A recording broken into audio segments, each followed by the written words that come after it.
Yo, what up, people? Today I'm talking about Tomorrow People, episode 7. And I don't know what the title of this is, but it should be called The Morning After, because that's what this episode is about. You know, Cora, Steven have gotten together last episode, and now they have to face reality that they can't be together. Yep, Steven doesn't understand that, him being a child, but Cora, when she wakes up, she's definitely giving my man the cold shoulder. I'm talking about ice cold. And he doesn't know what's going on. So they go back to their separate worlds. Steven, you know, Ultra Tech, and Cora with her den of the Tomorrow People. And Steven, he's having some trouble adjusting, especially with this new guy who's coming in, who looks like he's going to be Steven's new rival. And he's giving Steven a lot of flack about the fact that he got two agents killed, which is actually a pretty good point. I'm surprised that if Jedediah wasn't his uncle, he wouldn't even be here. And that's a fact. So Jedediah sees that Steven's stressed out, so he gives him a break. So Steven's off, and he hooks back up with Astrid back at his school, and she's talking about having fun with your powers, man. You got all these abilities, and you don't even use them right.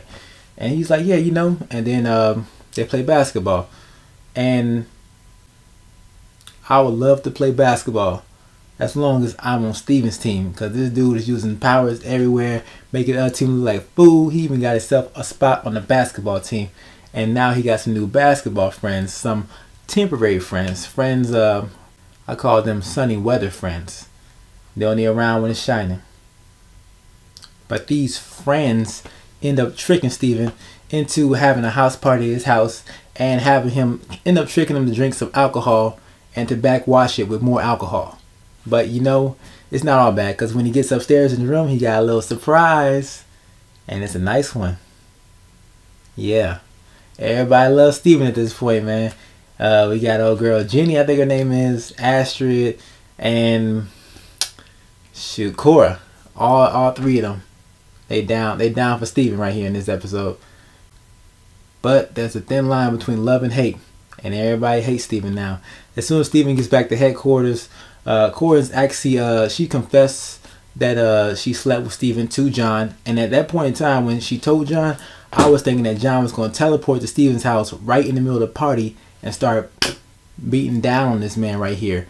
But it didn't happen that way. John is actually more cool than I thought he would be, because, you know, John versus Steven, it shouldn't be no contest. I mean, he's been practicing his whole life. He's training, fighting, and Steven, he barely know how to use his powers, man. And when they actually did get into that fist fight altercation later on, I was surprised that Steven was actually able to hold his own. He was actually beating up on John, and I was like, hey, what's going on? But John, he was playing it fair. He wasn't using none of his powers or nothing like that. Before Cora, you know, she comes up in there, breaks him up, and he's like, Steven, you and me, we can't be together. You'll never be. Okay, I'm with John now, so go play some more basketball games. I don't know. She really brushed my man off to the side, and Steven being upset at this point in time, because he's basically lost everything. He has no Astrid, he has no basketball friends, he has no Tomorrow People friends right now, and he has no powers too, because Jedediah actually puts his braces on him that hinders his powers. So the man has no powers too, and he takes it upon himself to be a detective. There is a serial rapist on the loose, and you know, that's bad enough. But this guy happens to be one of the Tomorrow People, so he is teleporting around the women, and no one can, they can't stop him. The regular humans can't stop him, not someone like this. He has the techniques down. He knows where to go so he doesn't get detected. And Steven actually figures it out with the little shower scene he had with Corey. He figures out that, you know, running water actually blocks telepathy. And so where does water run in this area of the town? The sewer. So Steven actually takes it upon himself, being young and dumb, to go to the sewer and face this man with no powers and really no way to stop him. He can't kill him. Even if he brought a gun, he couldn't kill him. So I don't know what he's gonna do. Beat him with these?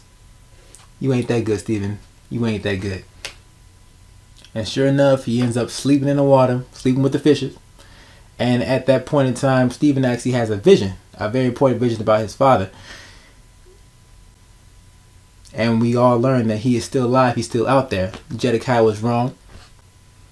And while Steven is sleeping in the water, his friends Cora and John actually come to save him and rescue him, and he goes back to Ultratech, says he want to work full time, no more layoffs, and gets the bracelets taken off him. Okay, so Steven's been let off for good behavior, at least at that point. He still got to pay punishment with his mom for having that house party. I don't know what that's going to be about.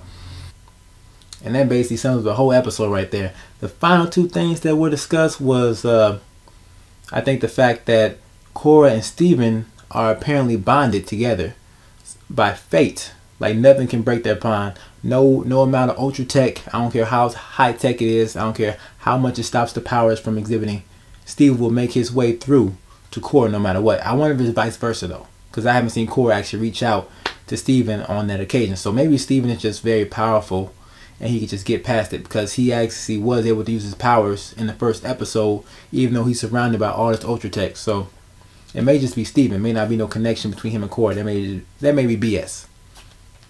And the team is given a new mission now to find Steven's father and locate him, because Steven tells people that he's alive, and now they're setting off to do that, which I think is not going to happen until the season finale or the mid-season finale coming up. I don't know how many episodes there's going to be in this show, so I don't know if it's going to be the mid-season finale. This may actually be the end of it. So hopefully not, because I'm really enjoying the show. This episode right here had a lot of drama though, with Steven and the ladies, man. First he was hot, now he's ice cold. He has no Astrid, he has no Cora. All he has is Jedediah, and who wants that dude on your side? But yeah, that's it. That's it for this episode, people, man. My name is Trey, and I'm out of here. Thanks for watching.